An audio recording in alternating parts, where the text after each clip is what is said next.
প্রচণ্ড ক্লান্তি আর একরাশ হতাশা নিয়ে যখন ওই নীল আকাশের দিকে তাকাই, তখন মনে হয় মহান আল্লাহ তাআলা সকল বান্দার সব কিছুই দেখতেছেন এবং শুনতেছেন, এবং নেককার বান্দাদেরকে ডেকে ডেকে বলতেছেন, হে বান্দা, তুমি আর একটু ধৈর্য ধারণ করো, ধৈর্য ধরো, সবুর করো, তোমার সমস্ত দুঃখ কষ্ট যন্ত্রণাগুলো সব কিছুই ঠিক হয়ে যাবে, কোনো কিছুই অপূর্ণ থাকবে না।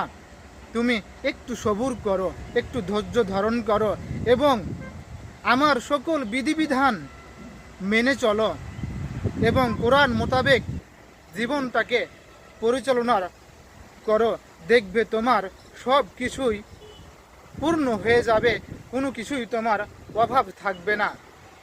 তাই আমাদের মানব জাতির সকলের উচিত যাতে সেই মহান আল্লাহ তাআলা যে গ্রন্থ, যে কোরআন এই দুনিয়াতে পাঠিয়েছেন, সেই কোরআন মোতাবেক এই জীবনটাকে পরিচালিত করার। আসুন আমরা একতাবদ্ধভাবে সকল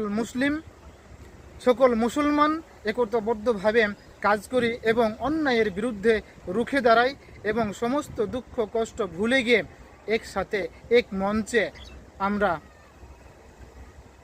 আওয়াজ তুলে এবং একসাথে দাওয়াত দিই, কোরআনের দাওয়াত দিই, যাতে আমরা একীবদ্ধভাবে মহান আল্লাহ তাআলার নেক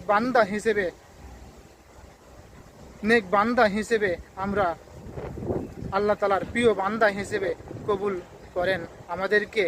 সেই প্রত্যাশায় মহান আল্লাহ তাআলার কাছে প্রার্থনা জানাই। আল্লাহ হাফেজ।